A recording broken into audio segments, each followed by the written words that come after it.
Autism Spectrum Disorder is a developmental disability caused by differences in the brain. Now, people living with the disorder often experience social communication and interaction problems and repetitive behaviors. They also have different ways of learning, moving, or even paying attention.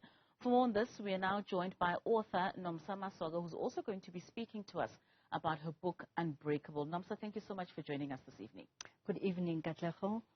It's an absolute pleasure to have you here. Now, you've penned the book, Unbreakable, and you say it was a journey of 14 years where you were putting together a journal of your experience being a mother with a child that is autistic. Tell us about that experience. What is it like, especially for people who possibly can't relate or even understand what it's like to be a mother to an autistic child? Basically, nothing ever prepares you to become a mother of an autistic child, because a child living with autism is different from any other child with regards to how they perceive things within the environment. So with me, it was a lot of challenges that I went through raising my son from the moment I discovered he's autistic, because he developed normally until the age of about 18 months, where I started to realize that something is wrong with him, because he started to not pay attention when I call his name. It was as if he's deaf. So I initially thought, you know what, maybe my son has got middle ear infections. I tested those, checked to see if he's got middle ear infections, and indeed he did have middle ear infections. And then we managed to sort it out with the grommets and all that. But still, his behavior never changed. So he started, to playing with his fingers, and then he also had the tendency to walk around the house and not play with his toys, like losing interest, no eye contact, refusing my hugs and all my kisses. And, you go with him to the malls, then he has his meltdowns, especially in a crowded space.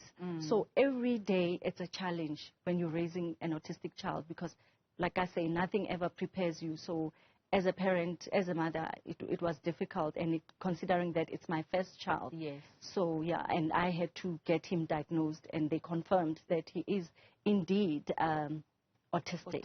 Yes. Now, in your book, in fact, in chapter 8, you speak about coming back from a family trip. And after that trip, you decided that this was the end, and this is when you wanted to separate with your husband. How much did autism impact your marriage, and then where did you get the support system from?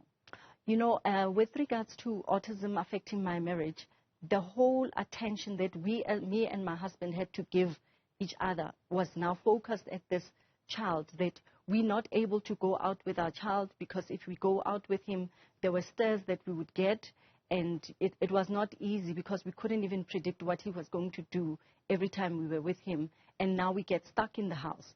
And remember, you want to go to church with your child, but it's difficult to go to church, because if he goes to the church, it's also the noise from the band or the sound that comes from the music.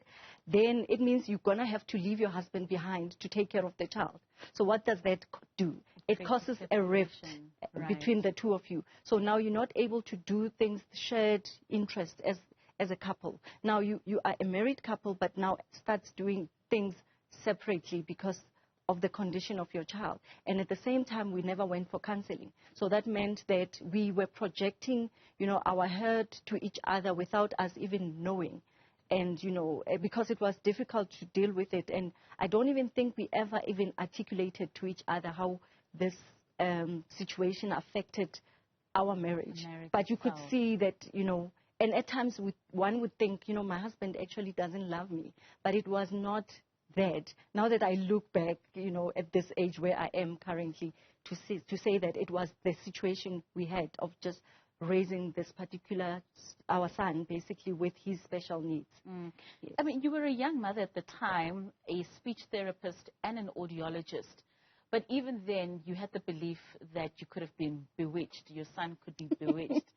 How deep and entrenched are the stigmas around such conditions that it's even difficult for someone who's well educated as yourself to even see it as just a condition in that sense?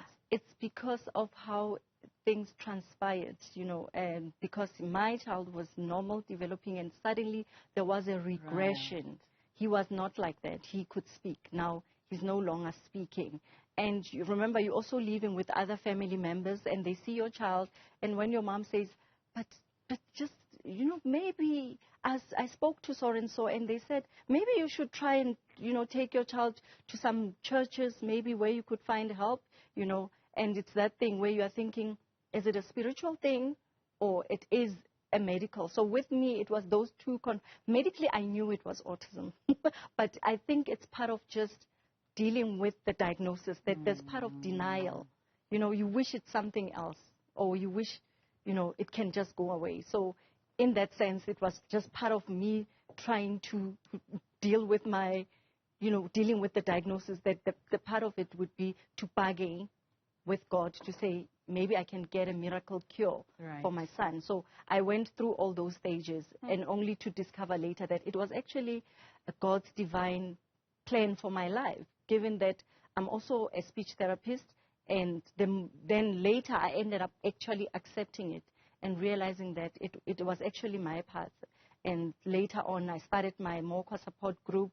And now we have 350 moms that I'm able, because I don't want them to go through the same journey that I went through, because like you said, there was no support at the time. And it was a lonely journey, which I don't wish for any other parent to go through.